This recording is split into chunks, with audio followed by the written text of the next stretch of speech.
Ladies and gents, Seahawks fans of all ages, welcome back to the 12 Talk podcast for this bonus episode. This is a mock draft that myself and Mitch are going to try and rebuild the L.O.B, but with a caveat. We know we're never going to find another L.O.B. They're never going to be the same. But we're going to be looking at players that have the same kind of traits who could, within a few years, become that unit. We've also got a couple of bits of news as well that we'll go through. And then we will get onto the draft. But first of all, Mitch, how you doing, dude? Yeah, very good. Very good. It's been an interesting week of news, hasn't it? With the new rules that have been voted in, and some of them more controversial than others. And I know one of them will get you talking about a very passionate subject that you like to touch on. Yeah. But yeah, no, it's interesting that we're starting to see how our roster is going to look, and we're also starting to see how the new league rules and the way the game's going to be played is going to look, and some of it's going to look very different, I think. I think so too. I think it's opening it up for a bit more of a contest. So I mean, let's start first of all with the new kickoff rules. Mitch, I'll let you take this one away. I think so. Yeah, sure. So for anyone that's watched the XFL, they'd have seen a lot of this already, and it basically revolves around it's no longer a high-speed pursuit of the ball once it's been kicked. It's a case of the receiving team trying to create gaps, almost like an extended line of scrimmage, and trying to hit gaps, and the team trying to catch the kicker have to beat that line in order to close down the kicker. So essentially you're going to see more scheming up of gaps rather than going a certain way and assembling blocks and you know what I mean. So we're going to see less high impact, which doesn't sound as exciting, but actually I think we're going to see the ball returned further, and we're going to see more creativity, I think, and less injuries. Yeah, and I think one of the things. Sorry, Carol, get you go. I was going to say, I'm with you. More creativity. There's going to be a bit more excitement about it as well, because, like I said, they're going to be drawing up plays on what to do. And you also, whilst we were off air, you put in a very good point about what we don't see currently on kickoffs or kickoff returns, which is the fatties, the yes. linemen. They're going to get a run out. They've got their place on kickoff returns now. I think seeing O linemen and D linemen out there trying to push and pull and create gaps, it's going to be really interesting. I think if you were an O lineman on a practice squad, you're probably only really seeing the field on field goals, and protecting punts and stuff. I really think it's great that kickoff returns are going to see. We're going to get to see the guys we never really see until we're very injured, as well. So I like that. I like it. I think it's and we'll come on to this with the hip drop tackle thing as well. Sports are always going to look at ways to improve, to make them more exciting and accessible to a fan base, to anyone who wants to come and play at an amateur level. And if this is going to do that and make it more exciting, rather than, oh, he's caught the ball in the end zone and taken a knee, or he's just kicked it out of the end zone and nothing happens, you just take it back to the 25-yard line, which is the most tedious thing to see. We all want to see someone like a Devin Hester running the ball back with the possibility of scoring a TD every time. Yeah, this is going to give people more of that. I mean, whilst we're sort of talking about these rule changes, the hip drop tackle, I'm going to mention it here because I've been on a little social media tirade about it, and I've seen NFL players, coaches, fans in their masses talking about how it's a ridiculous premise. It's not a ridiculous premise. It's a dangerous way of tackling. If you're going to grab someone from behind or the side and use all of your body weight through your butt to try and sink down and bring them to the floor, we saw it with Geno against the Jets, wasn't it? Where all that's going to lead to is a big boy defender falling onto a wide receiver, tight end, running back, quarterback, and potentially breaking a leg, hyperextending it, snapping tendons. It's pointless. the whole thing of the league now being up in arms because it's something that's been taught from day dot. You evolve, you move on. I've shared multiple rugby clips on, and I will do this a lot for anyone who wants to come at me about it. I've shared multiple rugby clips about rugby players tackling with good technique from the side, from behind players. That doesn't mean they have to drop all of their weight through their butt to try and bring them down.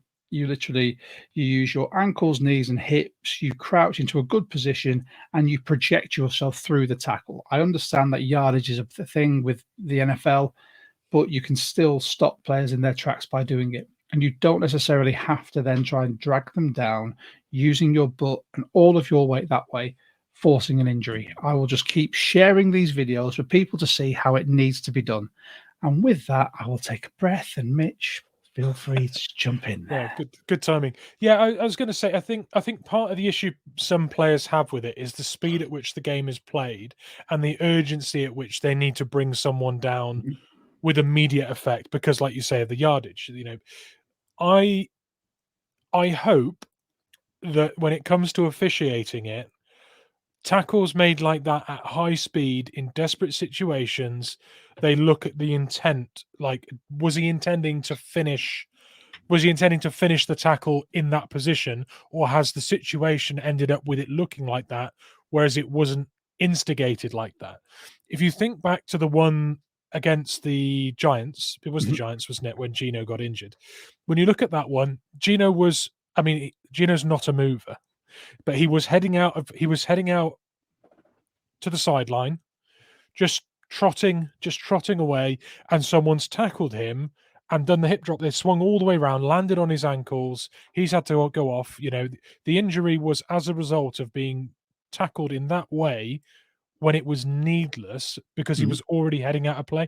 And it's not like he's renowned for faking a baseball slide and then getting another 5-6 yards when defenders pull out of tackles. He's never done that.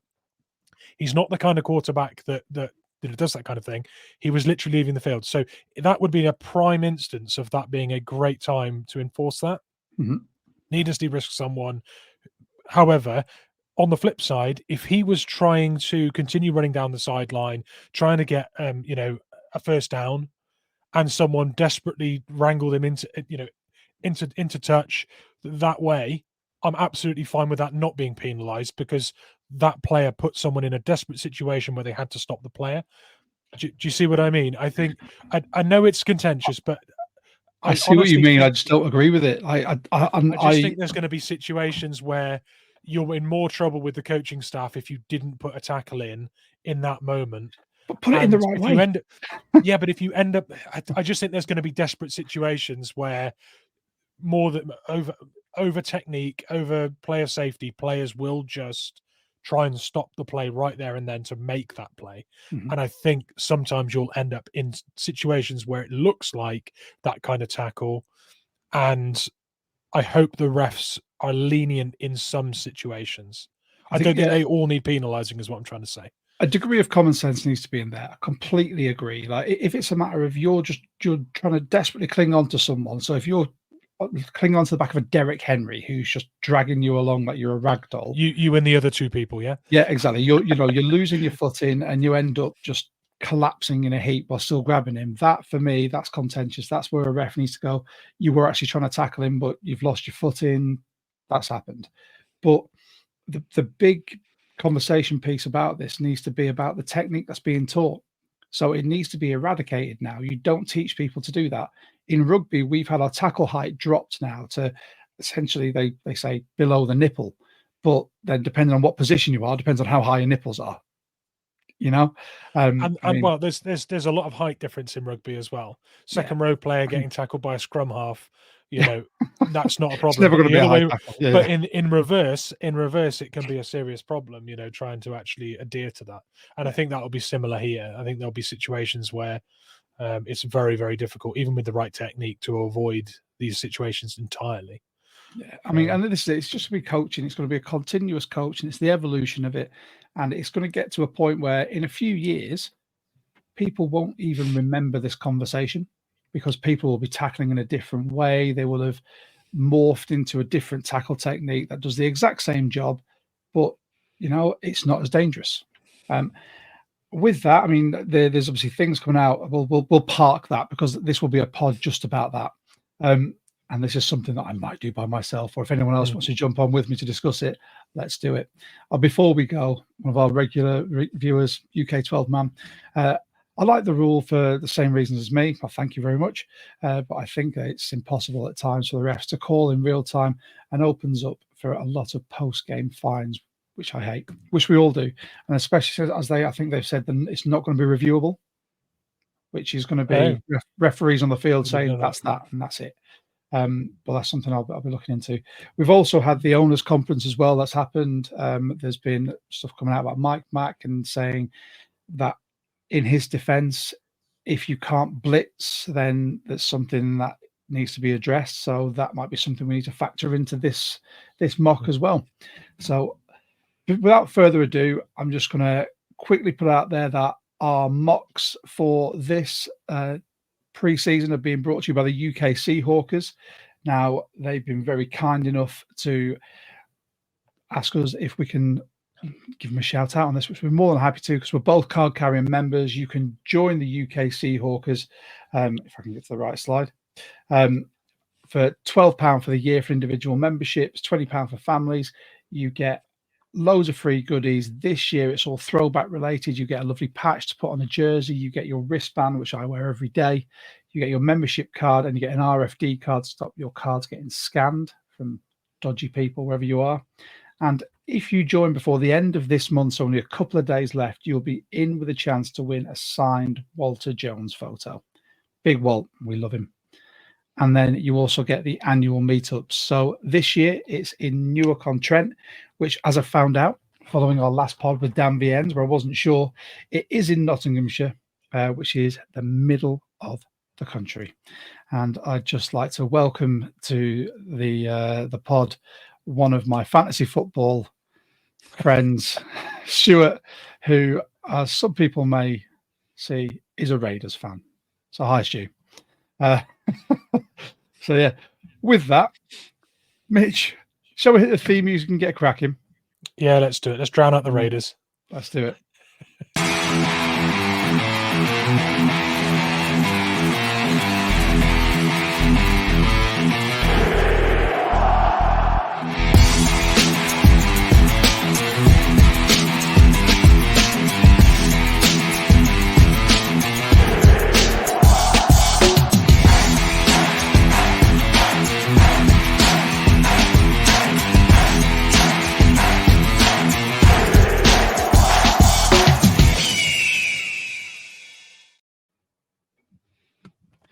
There we go. So thank you very much for the contribution there, Stu. And I'm pretty sure there's going to be a lot more. Here we go. So it's all going now. So we are dedicated fantasy football players. I've just had my pick in the draft for this year, and my commissioners in there. Hi, Paul. Raiders. I don't know. Thank you very much for joining us. We do appreciate it. But whilst we're at it, just very quickly, thank you to everyone who's tuned in for the last pod with Dan Viennes. If you've not checked it out, go and check it out. It's on our YouTube. It's on all your favorite podcasting apps. Please like, subscribe, hit the notification bell, and share where you can. Paul, thank you for sharing it within our group. And if you like what we're doing, you can buy us a coffee. The link is in the description below. It doesn't have to be a coffee, can be a beer. And if you want to talk Seahawks, or you are going to be one of my fantasy football friends that are just going to join for the sake of it, you can join our Discord as well. Mitch is the Discord king, and he will be keeping a very close eye on you if he knows you're not a Seahawks fan. So, yeah. Right. And with that, so, Mitch, we are going to be using PFM again. We had a discussion earlier about using some other mock draft databases. But this is the closest to real. If I'm right, I'll let you take it away as to why you've decided on this one. Yeah, to be honest, the main reason I wanted to use PFN tonight was that we're trying to sort of target a few prospects that have certain traits that we've missed in some of our more famed defensive pieces. and I find PFN's simulator quite intuitive to navigate around and create trades manually or whatnot. So I was more confident in our ability to move around on a live stream and actually get to the players that we're thinking of taking, rather than a less known engine. So, but yeah, it is my favorite. PFN's my favorite for sure. So yeah, I've been trying a lot. As I said on the last pod, I really like Mock Draft Database, especially on your phones. It's nice and easy. I think the interface is just really clean. However, they don't give you the player profiles. I did try NFL Draft Buzz as well, but that it's a lot. It's like a sensory overload as soon as it comes in. I'm not a massive fan of it. I will persevere though. But for the sake of this, let's use PFM. We've gone 7 rounds, only the Seahawks, and we're going to do it on fast because this is a short bonus pod. Let's get into it. Right. And we'll review sort of who went first, but for some reason, Caleb Williams never goes first. And if he has on this one, I didn't spot it. So to start with, and you know what? I'm really happy with this because this is my preferred trade destination from 16. So with me too. Pick 16, we've got the Detroit Lions who've come in offering us 29, 61 and 73 for pick 16 and pick 118. Now, I'm not sure where that would be on the trade charts. For the sake of this, I'd take it all day, every day, because as I've said before, I think the Lions are a team that are looking to build on last year and will want to take what is perceived as a premium player. We've then had the Eagles come in. Which is another favourite. Yeah. They want to offer us pick 22 and 50 for 16 and 102. And I think that's probably more realistic if we're looking at it. But before we actually go into that, what players are available? Fuaga's available, Quinion Mitchell, Amarius Mims, Latham, a plethora of others there. But Mitch, with regard to this, and even though we're looking to try and rebuild some sort of L.O.B, not every pick is going to be geared towards that. We're still going to be looking at the rest of the needs for the team. What is your preferred for this? I mean, I'm always going to prefer a trade back, because whether we take an offensive lineman with the first pick after a trade back, or whether we take an offensive lineman with the second round pick, either way we improve our starting offensive line, and that needs to happen. Whether we're targeting defensive pieces to mimic those players we've had historically, we need to get right with the offensive line, and we'll need to pick up a second round pick and do that on one of those two picks. So for me personally, I think the most realistic trade is the Eagles, and I think that 50th pick is right about where we want to be picking as well. So I like it if you like it. Yep, let's lock it in. All right. And let's just quickly see who they took. They took Quinion Mitchell with pick 16. Which is something I could see happening, honestly. He is a serious competitor, and he is exactly what I would want if I had their roster. So I think that's actually a remarkably sensible bit of simulation. To be honest, I was quite surprised by it, if I'm honest. So we're now at 22. So we'll run through some trade offers, but I'm quite a fan of sort of maybe sticking and picking all of this one. I think so as well. I think the amount of capital that gets offered for a late or a later first round here tends to be quite unrealistic. That one certainly is, with the 51st, the 84th, 119th, and a future second. Yeah, from the for Steelers. a late first rounder. No, it's not going to happen. Not for me. And then you've got the Bengals coming in with 49, 80, 97, and next year's second for 22nd and 235. And then the Cardinals. Now, I refuse to trade within division. Do you? Well, I love that. I love that trade though for us. I'll go down. That's the worst thing about it. If it was the 49ers, as people who've listened to any of these before or watched them, I just click reject straight away. But that, looking at who's still on the board, so the Cardinals have offered us 27 and 66 for 22 and 179. On the board is still Johnny Newton, Byron Murphy, JPJ, Wiggins, DeJean, McKinstry, Guyton, Coleman, Nix, Barton, and Mitchell are just the top ones on this. So we would go back 5, picking up 66. And that's a no-brainer deal. We've got it's a no-brainer deal because we're moving back 5 and there's still 5 players on that board that would be immediate impact starters. Yeah. I just don't think we can, and also if we're trying to create a set of defensive weaponry, and we picked up a 50th and a 66th and can still improve the offensive line in round 1, home run. Yeah. All right. We'll take it. All right. I'm going against all my principles here. And I think, do we just reject the next 2? Just pick at this point, yeah. Yeah. So the Bills offered us 28 and another. I didn't even spot. Dallas offered us 56 and 87 and next year's second, but we'll reject that. So now picking at 27, and we have a choice.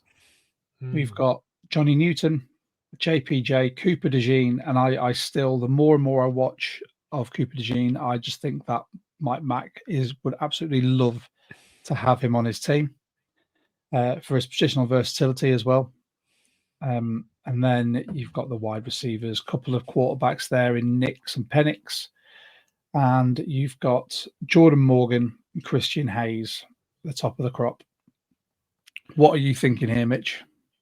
I'm thinking there's only one player left on the board that I think the Seahawks will have a first-round grade on. And that's Johnny Newton. Johnny Newton.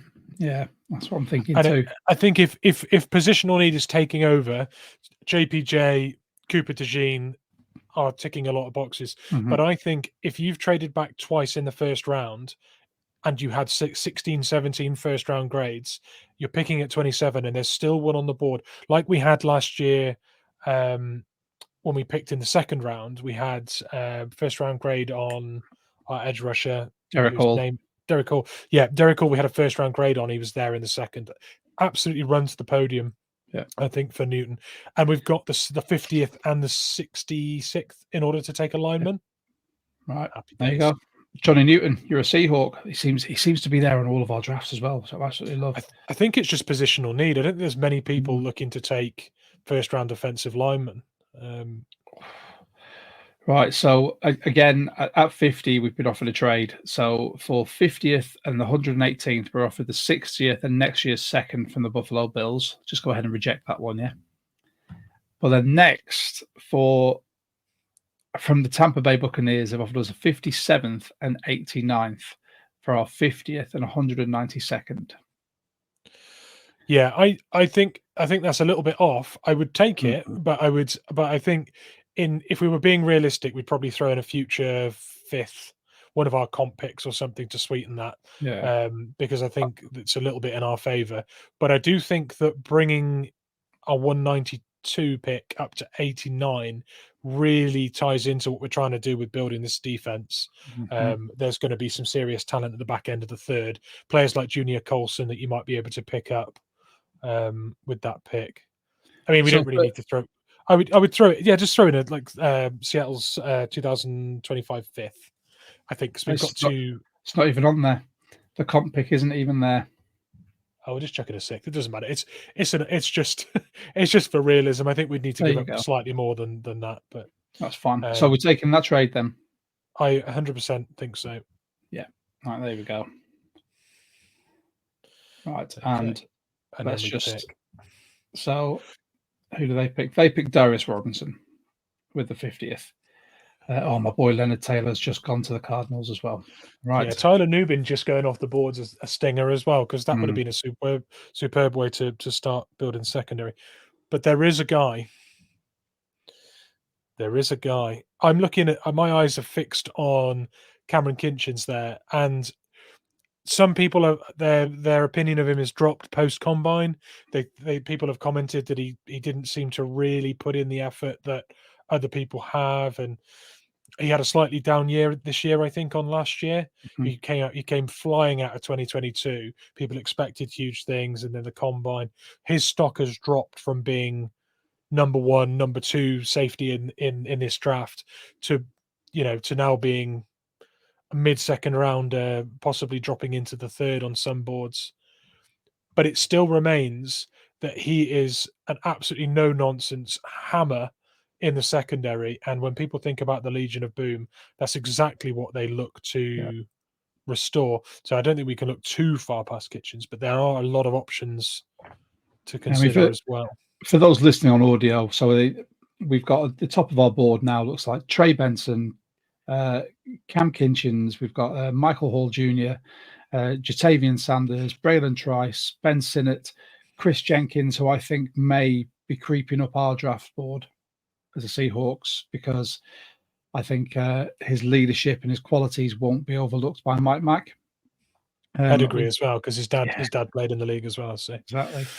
Max Melton, brother of Bo, who we drafted and released, who's having a bit of a resurgence in Green Bay, and Xavier Legette. Anyone who hasn't heard Xavier Legette in any interview, I implore you, go and listen or go and watch it. It is fantastic. That accent is chef's kiss. It's peak. It's like Forrest Gump. It is amazing. And then we've got Peyton Wilson and Jonathan Brooks. I think you're right. It's going to be Kam Kinchins, but I just saw Xavier get there, and I thought that's just amazing television. Right. Yeah, and I think is Wilson still there? Peyton Wilson is still there. Yeah. So we're just going to run to the podium and take him. I think if you can add Newt. What have we got offensive line wise though? Because we've neglected it slightly to this point. We might still have a shot. So let's have a look. Who are we? If we're looking at guards, who's still on the board? So our next pick's 81. Pooney. Mahogany Pooney, Brandon Coleman, who I'm a big fan of, purely for his versatility there as well, and played at a really high level at TCU. Robinson's still there. McCormick, Zach Zinter's still down there at 147 on this. Javian Cohen as well. Yeah. And then what are our next picks? Because we traded away some of our later stuff. What are we looking at? We've got 81 and 89. Then we go 118 and 235. Okay. So if we're looking at rebuilding the L.O.B. as it stands, I think looking at the team as it is, we've got Witherspoon, we've got Reek. If he can sort his tackling issues out, will be fantastic in coverage anyway. Then Brown's still there. We've re-signed Mike Jack. So that's our cornerbacks. I think we could probably do with another cornerback. Safety-wise, we've now got Love, Roshan Jenkins, and we've got Jarrett Reed. Kevin Wallace as well. Kevin Wallace. Just 1 second. Let me just see if he's still there. And if he's actually down as a linebacker, or James Williams who is that Swiss Army knife hitter, the Miami mutant, as they call him. We've actually got an absolute wealth of linebackers there. There was quickly switch it back to linebacker. There's Trevin Wallace as well, who's been skyrocketing up boards as well. Tyron Hopper is a funny one. We might be able to get him later, and if we do get close to taking him, I'll tell you some stuff. He was one of my most hated linebackers for us pre-Mike Mack, and then since we've become a Mike Mack defense, he's actually become weirdly a fantastic scheme fit. But he was an awful fit for the previous defense, which is kind of a really interesting, because we're all looking at now at can our linebackers cover? But actually, if you were going back to last year, if I'd have said to you, that's a linebacker, but he's not the strongest tackler, you'd have immediately thought, okay, that's not a Seahawks linebacker. But now the makeup of Tyron Hopper is perfect. That's a blitzing, covering linebacker that needs to work on his tackling technique. And suddenly that becomes quite tempting. Very good sideline to sideline as well. So potential there for that. In round 3, if Peyton Wilson's still there, but I don't think he will be. Again, I'd run to the podium for him for everything that I can offer you. I think it's fine, and we've got quite a lot of mid-round picks there where we can take another lineman, and there are quite a lot there, including Zach Zinter, who's a favourite. So so there you go. Peyton Wilson, you're in, and we're back on the board at 81. We've had trade offers from the Bengals, who are offering for our 81st and our 4th next year, 97 and next year's 3rd. And then the Vikings have come in with 108 and next year's third. Now, what are your thoughts on this, Mitch?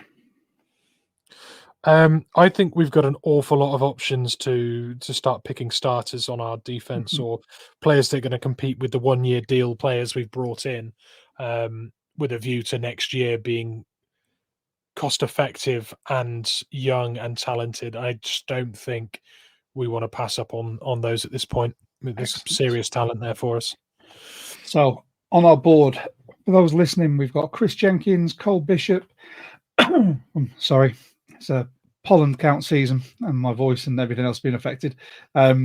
Mahogany, we've got Braden Allen, Javen Bullard, Trevin Wallace, Chris Abrams Drain, who I would love to see in our secondary, to be very honest. Roger Rosengarten, Jeremiah Trotter Jr., DJ James, and McKinley Jackson. They're the top of the board. So far we've picked a defensive tackle in Johnny Newton, a safety in Cameron Kinchins, and a linebacker in Peyton Wilson. Now, flip it to offensive lineman. I just want to make sure that before I go crazy with another defensive lineman, we're not missing out. So the only offensive lineman we stand to lose here is Mahogany, and I'd rather have Zinter. So I really don't mind continuing with defense here. And you mentioned Abrams Drain. Yeah, that is an absolute thumper of a corner, and I really like it. I know we've got Trey Brown as well, who I think this year will have serious, meaningful snaps, rather than the sort of shared role he had last year. I think he's going to be his contract year as well. I think it's Trey Brown's season, to be honest. Yeah. But should we not be able to bring him back after next year, we may have a serious opening there, and we are going to be shuffling the pack, and we are going to be leaning on utility players that can do more than one thing. He is that guy. I actually really like it. I really like it. Finally, we get to do a mock. Well, we haven't taken him, but his strengths really stand out. He's a real hitter, and I will say this as well. He's a hitter at the perimeter with excellent closing speed. He leaves his footprint on the forehead of the players he hits, and I absolutely love the intent. He's also got the frame to be able to do that without putting his body at risk. I do worry a little bit with Witherspoon that he hits like a guy 3 or 4 inches taller than he is, and he risks himself a bit. Drain's got the framework to weather that a bit. So I really like the pick. Yeah, we're doing it. I'm more than happy to lock that in. I've been dying to be able to put him in one of our mocks for so long. And here we go. That's good feedback. Chris Abrams Drain is the Sherman in the new L.O.B. wide receiver turned cornerback. Thank you. The pick is in. Yes. Right, and then we're at 89 now. I don't even really want to entertain trade talks here because I think we're building a good roster. And we're building it with starting caliber players. Yeah. But we've had the Saints come in for our 89th and next year's 7th with 150, 168 and a third for next year. And the Bills back again with 128 and a third. You're going to say you quite like the New Orleans trade, aren't you? I'm going to say with those picks, I think there's a pick in there that could be Zach Zinter. And then, I mean, the future picks, they don't concern us right now, do they? But they just balance out what this trade offer is. But picking at 150 and picking at 168, I actually think really adds to what we've done so far. I don't think picking another player to compete with the players we've picked, plus the players we picked up in free agency, I don't think we'll feel that investment with the draft capital this year or possibly next year. So I actually like extending the depth chart a little bit with a couple of offensive line piece, with those later picks. I like it. Do you agree with that? I'll take it. I'm Okay. I'm It's a I'm good always offer a fan of trading back and getting some more. Yeah, I mean, when you look at how close together those picks are, and look at who's on the board for us here. So we've got a safety. We've already taken a safety. Guards, as you've said, we can take later on. Roger Rosengarten's the tackle. Linebacker, we've already taken a linebacker. Cornerbacks, we've taken them. Defensive tackle, taken them. Amagaj is the one on the board that I'm gonna regret Yeah. passing for, but I do like this. I think this puts us in a good position to add to what we've done. Let's do it. So accepted that. I'm just watching all these players come And we off the actually board. pick one more time before then anyway, which We do. 118, and again, the Buffalo Bills have come in they're hot. desperate. Yeah, they are desperate. There's someone on that board that they're desperate to have. They've offered us 144, 160, and 200. And Yeah, not for me. I think we just take another pick here.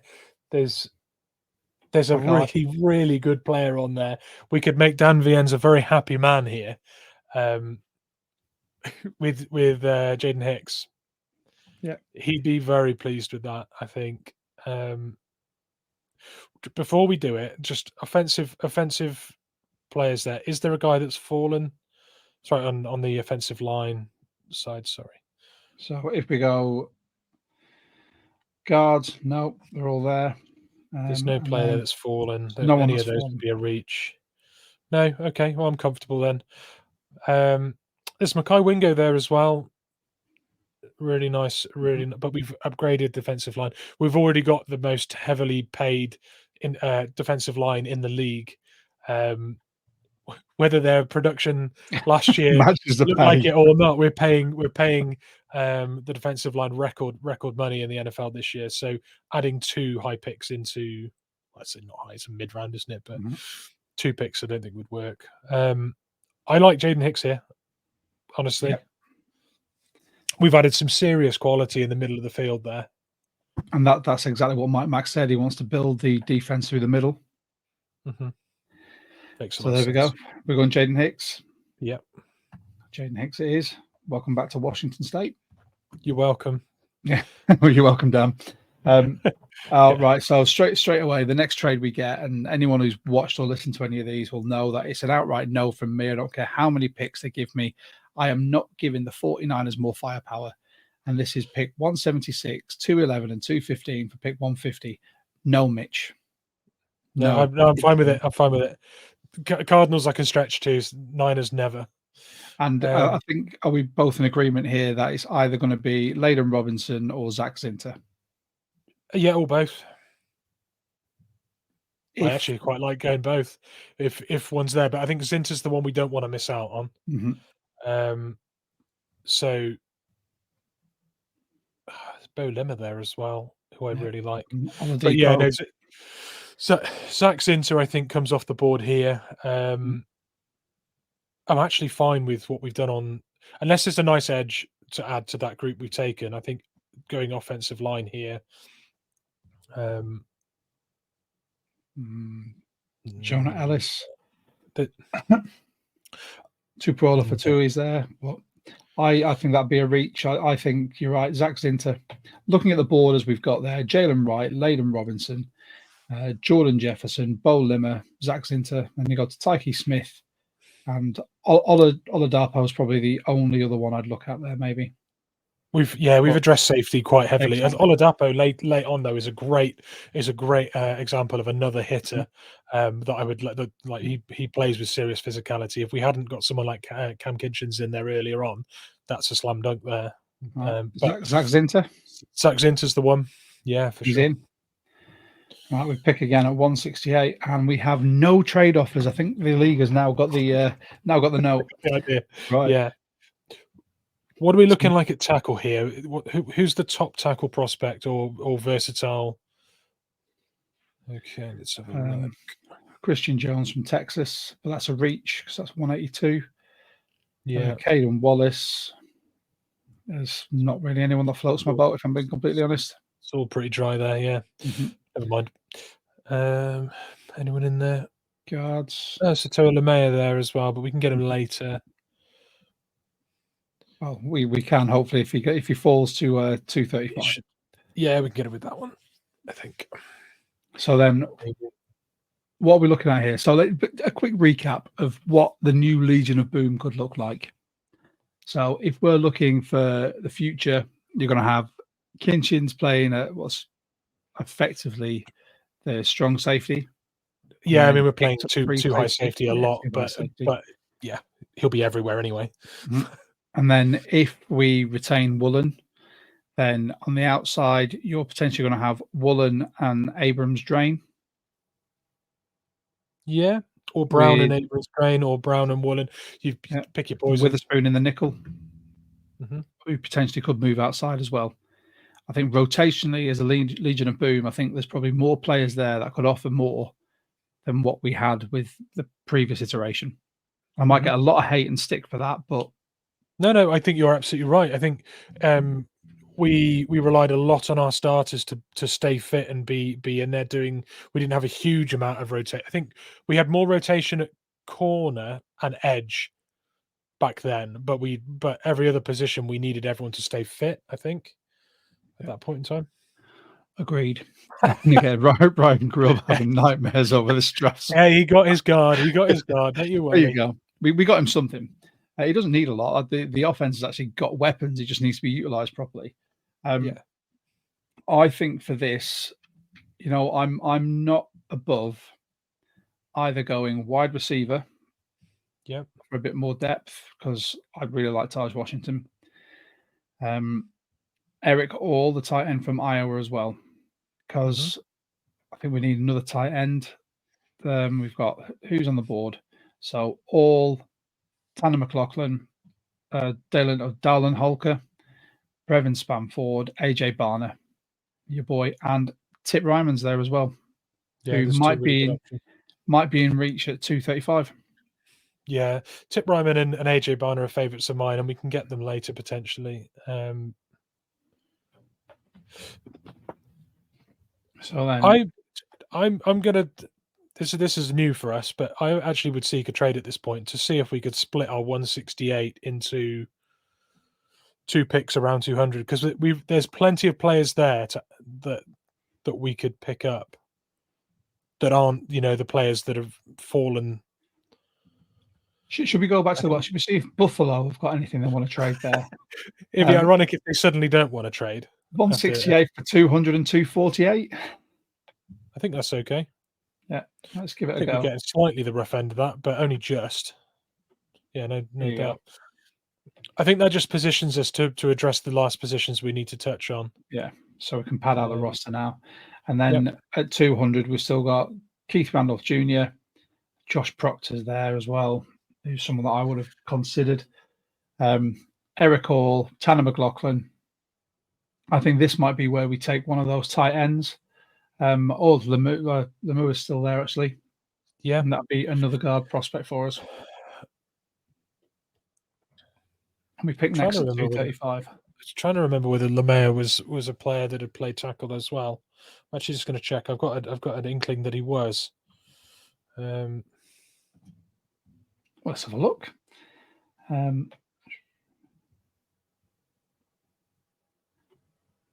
Yeah, he did. So, yeah, I thought he was. He's a hybrid, and that absolutely is what we want at this point. Versatility on the line, cover for Abraham Lucas, depth for the middle of the line as well. That's the mayor. Yeah, lock that in. I think that's great. And I think we'll have at least one of our tight end prospects here. We have, so we've got two. You can go Barner or Raymond. I love Barner. Really, I really like it. I mean, it's boring because we do it every time. Point, is it? But yeah, right. I really like it. There we go. Barner's the pick. And the last one we've got is at 248, and this is purely going to be depth, practice squad. Can you fill in? And the well is pretty bare. You could go quarterback Austin Reed. You've got old man Sam Hartman's there. He would instantly make the team a lot prettier. Or we could go for a running back. Because I'm looking at for tradition's sake. Exactly, but then you've got Dylan Johnson's there, bring him back to the PNW. And when fit, I think he's a fantastic weapon. And Ryan Grubb will know to use him as well. Hmm. But there's not a lot else that You struggle to get him on the field with the room we've got, though. But I take your point that if anyone knows how to unlock him, it's him. Didn't he have 2 4-touchdown games last year? Yeah. Which is pretty remarkable. I know it's college, but like, yeah, you've also got Gabriel Murphy, the edge from UCLA. He's available now. For anyone who's not sort of watching this, the board at the moment looks like Austin Reed. We've got Jamry Cromer, who's the defensive tackle from James Madison. Ryan Watts. This is one of those pods where I didn't want to be coughing and everything. I blame my wife for buying flowers and putting them in the house. You've got Jaden Cromartie, the defensive tackle from Mississippi State. Ryan Watts, safety from Texas.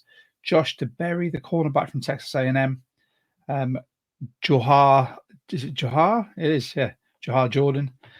Sam Hartman, who would literally just be bringing his hair and old age to the team. Darius Masau, yeah, the linebacker from UCLA. Isaac Rex, Luke Reimer, linebacker from Nebraska. Gabriel Murphy, or just below Gabriel Murphy.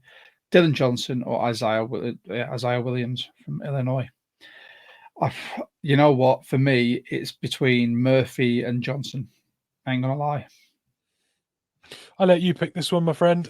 It's a flyer on the last pick, and I think we've addressed.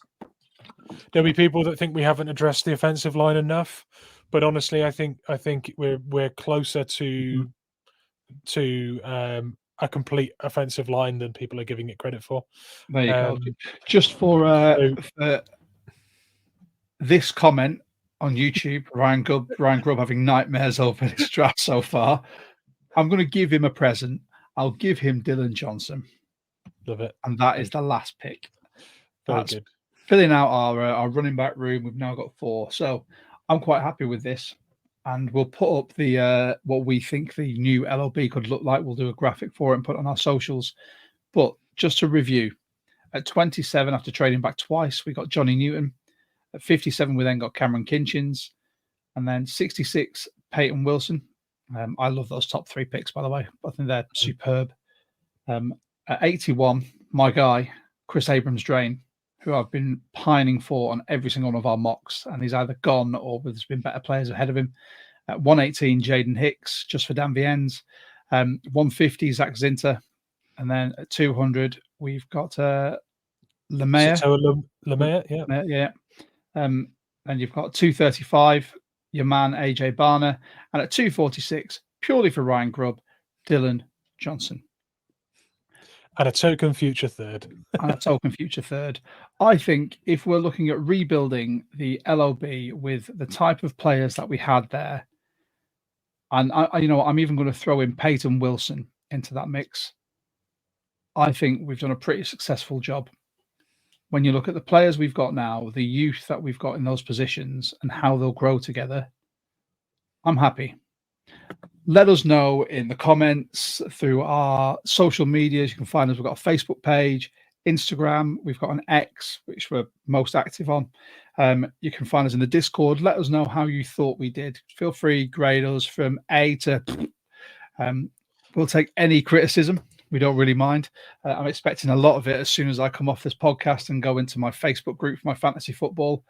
And apart from that, all I'm going to say is thank you very much for joining this bonus episode. We're back on Sunday where we'll be going over all the news in greater depth. I may have another rant about the hip drop tackle once I've done a bit more research on it. Sorry, Mitch. God. Sorry for being passionate about something. And then Mitch will be back with all of his stats and facts. I'm pretty sure we might be able to pull up a few nice little stories that have come out as well over the past week or two.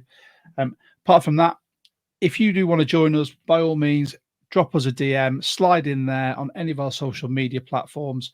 You can send us an email that is in the description below as well. But for me, for Mitch, I'm going to say, go Hawks. Go Hawks.